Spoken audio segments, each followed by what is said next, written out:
episode 285 of Late Night Linux, recorded on the 30th of May 2024. I'm Joe, and with me are Phelim. Howdy. Graham. Good evening. And Will. Hello. It's been ages since we did Voice of the Masses, so let's do that. The question this time was, what's the best open source app or utility that no one else has heard of? Now, this was your question, Graham, and it's a very difficult thing to answer because surely someone's heard of every bit of open source software that you use.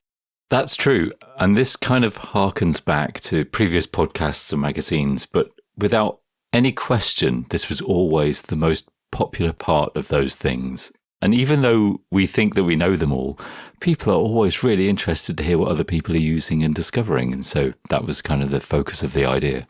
Yeah, and we got a shitload of answers, and I've put them all into our doc. I'll link the Mastodon thread in the show notes because we won't get to all of them. So which ones jumped out at you lot then? There's a lot of things that I know about. Camera CTRLS, which is something I've talked about in this podcast. I create the snap for that. It's a really brilliant GUI for accessing all of the features in your webcam. It's perfect if your webcam is rubbish and underexposes things in meetings or isn't soft enough or doesn't have enough focus. It gives you control over all of that while you're in the meeting. It's a really great GUI for webcam control without using GTK cam controls. Yeah, and we have covered that on a previous episode, so sorry, Jane. People have definitely heard of that one. Chris recommended sharedrop.io, which is a SaaS product, which is open source and allows you to transfer a file just by dragging and dropping to anybody else with a web browser. I've only used it once as a test, but it was pretty straightforward. And the idea of being able to easily transfer a file just by giving somebody a URL and then you get a name which is easily spoken over the phone, for example, is a really nice, straightforward way of sharing files. I really like it. And it's peer-to-peer as well, which is good.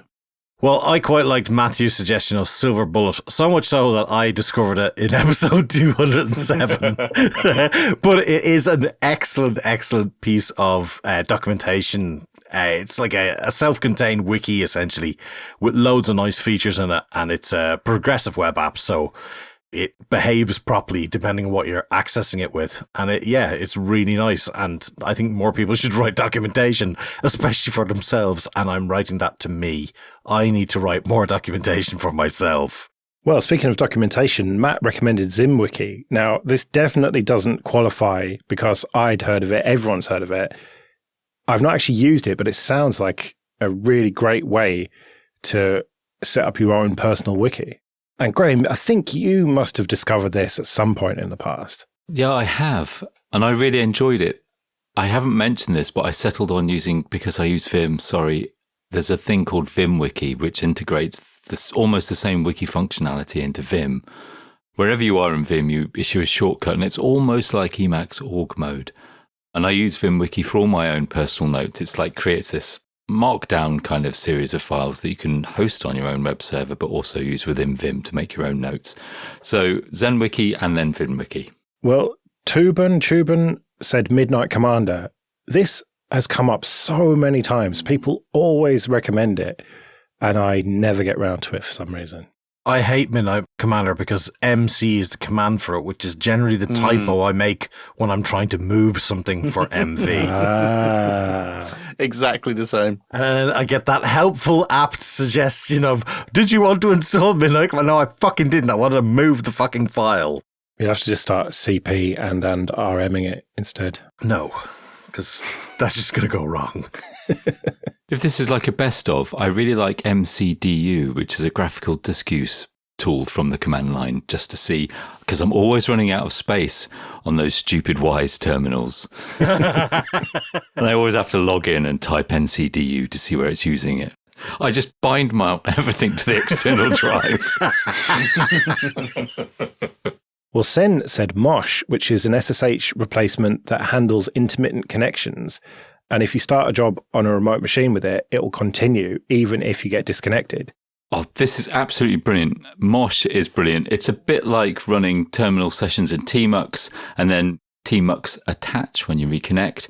But guilty as charged if you're running it on an iOS device, which time out when they're running in the background. Mosh is essential if you're running some kind of terminal emulator because it'll automatically connect and resume what you were doing without any of the tmux shenanigans. Well, Coulrophobia, I think I said that right, said Biboomi, which is an XMPP gateway to IRC. I think this might be something that no one's ever heard of. Not even you've heard of this, Graham. I think you're right, yeah. Old tech connecting to old tech -1. XMPP is not old tech. It's fucking old tech. It shouldn't be. I'm not saying it's bad. I'm just saying it's old tech. Is it a matrix room? No, I think it isn't. So it's not shit then. Ooh. Have you tried a bridge? No. Stop punching down, you guys. No, sorry.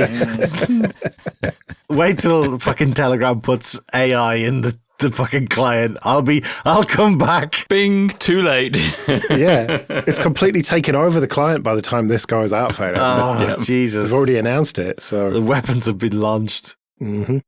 So Richard talks about SageMath, which is a bit like CoCalc. I mean, these are things a bit like MATLAB and stuff. He's obviously clearly very good at maths, and I have no skin in this game, really. So I think, yes, anything that can beat proprietary software is good. But also there is a great Summer of Code conclusion about Cantor and LabPlot, which are KDE applications you could also try. COD recommended F-Gallery, which I am aware of, but I think it's worth mentioning. It's been around since basically forever, and it's a Perl script that will take a directory full of photos and turn it into a gallery that is suitable for uploading to a website. It'll resize them and build index pages, and then you can just click through a static set of photos, and it just works. It's reliable, it's relatively lightweight, it's been around forever, and it's a just generally useful utility. Well, Arx said LazyGit. It's their go-to Git TUI. LazyGit is a command line interface to a graphical command line interface to kind of various Git commands and the diffs and also the blame and the history. And there's quite a few of these. And so this is why I'm interested in it, because Git is difficult to understand. The Git command line is pretty obtuse. And having a graphical interface to it, even on the command line, can go a long way to helping people understand it and making it more inviting. And LazyGit is a great option for that. As a bonus, Axe also talks about the fact that Kate, the KDE text editor, could use more publicity, and it is excellent. Yeah, never heard of that one. No. Well, Miguel said Octoprint, which surely everyone's heard of that. I don't even own a 3D printer, and I know that Octoprint is the way to do it. I'm trying to figure out if you're being sarcastic or not. No, I'm not. I'm pretty sure that Graham talked about this years ago. I think it's one of those projects that is so brilliant and so amazing, yet flies just under the radar. We should put it on some kind of top 10 list somewhere, along with Blender and other things like that. Octoprint, it's a slicer for turning 3D models into instructions your printer can use. It's a monitor. It can control every aspect of your printer if it can be controlled by Octoprint. It's a fantastic distribution and application that you can run even on Prusa printers in terms of replacing the firmware. It's a really great option. This is the first I've ever heard of this thing. What? Yeah, I think it was a discovery of mine. Okay, right. You have definitely heard Graham talk about this years ago. I must have blacked out. Maybe I missed that episode. Maybe. That's weird. No, I've honestly never heard this before. It's like the go-to for people who are into 3D printing. Really? Okay. Yeah, I'd say it's up there with OBS and Blender and stuff like that as proper shining jewels in the crown of open source. Okay.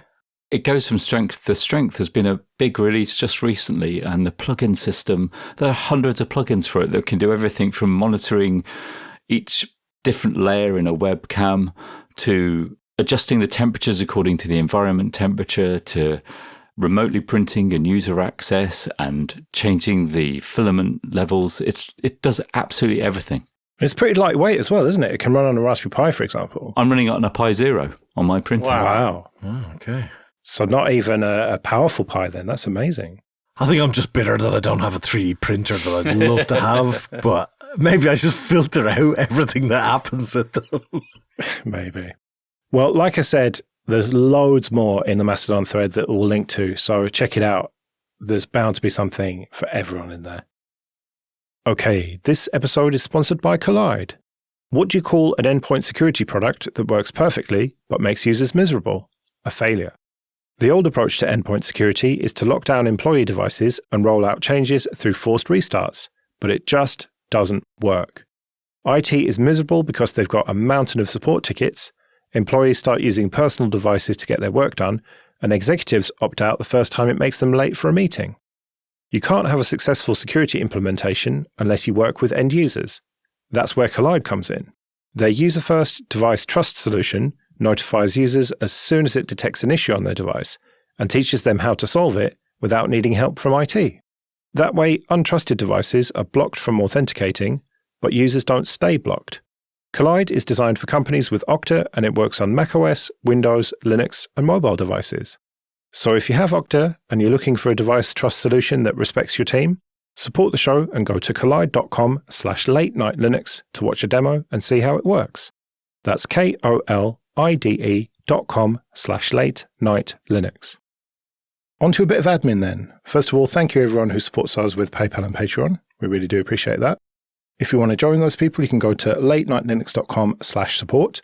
And remember that for various amounts on Patreon, you can get an advert-free RSS feed of either just this show or all the shows in the Late Night Linux family. And you even get some episodes early. And if you want to get in contact, you can email show@latenightlinux.com. I had something of a dawning realization recently. Go on.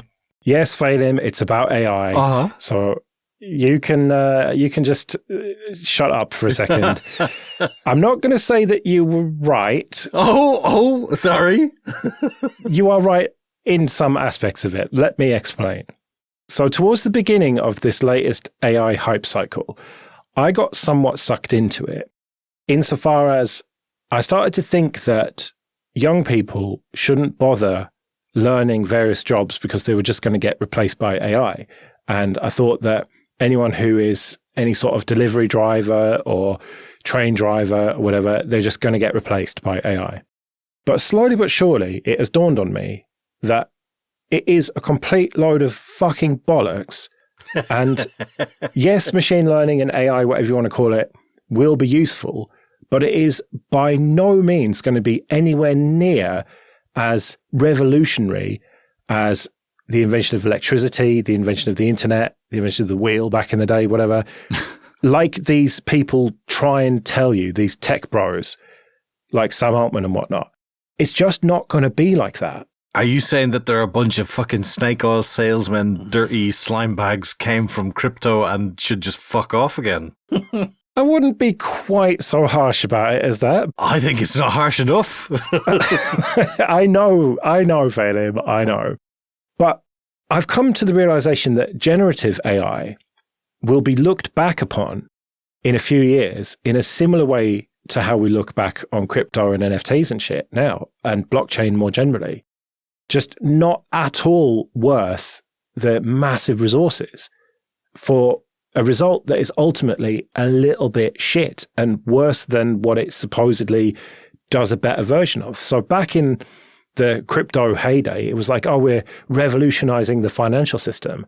But then it turned out, well, actually, no, it's much worse because of the fees and the time it takes to do transactions and everything.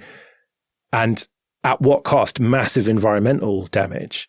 And similarly with this generative AI stuff, yeah, it is quite useful, but at what cost? I don't know, is this a revelation that I've had that it is just a complete load of old bollocks and it is a bubble? I feel like cleverer people than me have come to this realization a long time ago. Welcome, Joe. I don't think I'm quite on your level, Phelim, because I think there are some useful aspects of it, like photography and stuff. No, your photos look shit on your phone. Well, they look better than yours. That's not hard, though. I mean, a fella chiseling on a piece of rock would do a better job than most of mine, but I think things like ML, all those things, great, yeah, because, I mean, they're useful. I know. We all know what you think. So what about the other two of you? By and large, I think that you're right in that it isn't going to change the world as much as people thought it was a few months ago, maybe a year ago. I do think that there are a lot of very good use cases for it. I do think that it can do an enormous amount of grunt work in a very short amount of time. And that is going to free people up from like research jobs or protein analyzing jobs. I think that that is where we can apply the might of a CPU to real world problems and get results way, way quicker than we would do in other cases. So I think that it will have a real world use. I think that it will make an impact on the quality of life. I don't believe that it will replace people doing jobs. For example, software development. I don't believe it will ever replace software development.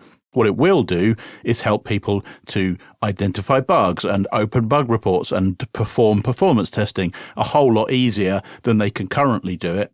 But I think really medical advancements is what interests me the most, or what excites me the most, because there's a lot of hard number crunching that happens there. And if you can teach a machine to do that by itself, then we're going to save a lot of time and speed up development. So I'm cautiously optimistic. Have you not just talked about folding at home and SETI at home and all those, what was it, Boink? Was that not BOINC? Was that not the Berkeley something or other network computer thing? I mean, yeah, that's all that is. But are they really making an improvement on that to much extent versus the energy usage? Well, the energy usage of something like SETI at home, for example, is probably similar, right? It used your graphics card and your CPU span up to 100%. It's just it wasn't all in one data center. It was spread around the world. So I doubt that there's much difference there. Is it any better than that? Yes, I think it is. I think that it is much quicker to spot patterns, and it's just going to be better quality. But I don't know that for a fact. I just assume. Yeah, I think you're right that it will assist with medical breakthroughs like new vaccines and stuff. It'll suggest a whole load of them, and then it'll take a human to go through them and go, no, that's bollocks, that's bollocks, that's bollocks. Ah, that one, we hadn't thought of that. Let's give it a go. And sure enough, wow, that was a great medicine or a great vaccine or whatever. I can see it having a use there. But in the back of my mind, every useful thing that it can do, I wonder, is it worth the resources that were required to do that? Like Logic Pro, for example, which I've never actually used, but I've seen a demo of this. It can now split a music track into the stems of it. So say you had an AC/DC song or whatever, you put it into Logic, and then within a couple of seconds, seemingly, it can split it into drums, bass, guitar, and vocals. And we'd seen various online things to do this before, and Splitter was a thing, but now it's just built into Logic. And that is undoubtedly useful, but at what cost is the question. And I just keep coming back to that question, at what cost? And is it worth it? And I'm starting to think that it isn't worth it. The advances that have been made, even in the last 6 months, on the amount of compute that is required to generate the models has reduced massively. Apple are talking about running an LLM on the phone to do things that Siri currently does. So, change settings and that kind of thing. Right. But what you're talking about is running the model. But to train it in the first place is what uses all the energy. Like, yeah, you can run it with an NPU on a device, on a laptop with all this Windows Copilot bollocks, whatever. But someone had to train that model in the first place. And that's what took a data center full of graphics cards. But once it's done once, then it's reusable an infinite number of times. So yes, it requires a huge amount of power up front. But then if you average that out across the amount of work that the model then does, it probably disappears into the noise. Does it though? Because you always need to retrain them. There's always a new model around the corner. They don't stop, do they? They don't make one model. They want to refine it. And so they keep training it all the time, to the point where I think I read that Microsoft were trying to drop their carbon footprint. And then thanks to all this AI bollocks, it's gone up by 30%. Wow. Love it. Well, AI will invent a new type of solar panel and then it'll be fine. Yeah, definitely. Graham, you're normally the fucking futurist, and you argued for NFTs for fuck's sake back in the day. I knew you'd bring this up. Hope you're embarrassed about that. I hope you are embarrassed, sir. I'm not embarrassed about that, no, because the mathematics involved in NFTs were interesting. So going back to AI, I think there are a couple of aspects of this that are still interesting. Firstly, I think it's iterative. I don't think it's a generational shift in computing. I think It's marketing behind an iteration to try and get people to invest in it, to push it over a certain threshold. And that threshold is going to force us to confront the power demands that AI requires. But I think there are results that come out of it. I know people that have lost their jobs that have been replaced by AI. And this seems to be very much like the branding behind smart devices, that things now become AI. It's more like this movement that we don't have any particular control over to get people to invest in it because people believe that the ends are worth more than the means, which is really what you're talking about. And I think it probably is because we don't want to be doing all of this analysis ourselves. I think these huge data sets that they're generating from this, which we have no control over, is the real threat. But the output from analysing those data sets in the way that Google used to try and get access to our medical data will be worth it. What we've done is lose control over that, which I think this has become a bit of a smokescreen for. So I am in agreement with you as well. I am very skeptical about this. I think it's more of a marketing campaign, but I think the mathematics behind it, like it is with NFTs, are still interesting and will produce results. You mentioned smokescreens. The biggest fucking smokescreen of them all is that AGI is going to kill us all, and we need to have safeguards in place to stop this thing becoming sentient and becoming fucking Skynet. That is such a smokescreen for the fact that is a bit fucking useless. And the idea that we're going to get general intelligence, that it's going to rival a person, is just such complete and utter nonsense to me. It's just laughable. You should meet some of the people I've met. No thanks. I might have to leave the room very quickly. Do you think that we are going to get some sort of AGI anytime soon? I think it's already too late. I think it's already too late in the way political campaigns are driven, the way people are informed in terms of real-time data on the decisions that they make. They're all augmented now. What's the difference? That was a very philosophical answer to that basic question, but fair enough. But when it comes to political stuff, people warn about the dangers of AI content and how it's indistinguishable. Is it indistinguishable? It's obvious. Like, all AI art has that AI art look to it. I see people using that art and I think, right, you're one of them, okay. And I look down on them, like in a YouTube thumbnail or podcast artwork, or often it'll be the feature image for an article. And it's just so obvious to me that it's an AI piece of art. Similarly with audio and deepfakes and all the rest of it, it's always got that uncanny valley look. And people say, well, we'll get over that. Will we get over that? It's always going to have that. That's the stuff that you're recognising. How long ago was it that Cambridge Analytica influenced decision-making? It was 6, 7 years ago, 8 years ago. The company was founded 11 years ago. There are things going on probably that none of us have any idea about. Small tweaks to words according to our feelings, according to the data that's being scraped about us. We won't know because those things can only be kept secret to remain powerful. Is that far? God, I feel like I've gone off the edge there, but I mean, that's how it must be operating. I think you watched too much fucking Blade Runner when you were young. That was 2019. We're well beyond that now. God, I remember when we did an episode in 2019 and we said that we've got to, is it November 2019 or whatever? Yeah. Los Angeles. And that just feels so long ago. We've been doing this too long, man. My phone was 2 years old then. And you've still got the same phone now. I still have the same phone, yeah, I do, yeah. But seriously, do you not think that that's where it would be running, in places that on the edge that we will never notice? It's easy to keep us distracted by these pseudo porn images that are automatically generated of the voices of famous actors. But really, the real damage must be done in subtle fluctuations and slight shifts in the way that we're thinking. That's what they'd like us to think that they can do with it, but they can't because it's a load of shite. I think they think that that's what's going to happen because you can see the way everything that Musk touches turns to shit, like this Cybertruck rusting to fuck with no power and it's a load of shit. All of these things, they all happen the same way. They're snake oil, a lot of them. And I really think that they're trying their best to make the fabricated version of what we think it should be a reality, but it's just not going to happen because they got the wrong pals to help them out in their company. Well, do let us know if you agree that AI is a load of old bollocks. I get the feeling that we might get a few emails about this one. They'll probably be mostly saying, oh, can we just not talk about this anymore, please? It's boring. I kind of agree. But I just had to get this out of my system, so thank you for bearing with me, everyone. But we better get out of here then. We'll be back next week when it'll probably be news and stuff, but who knows.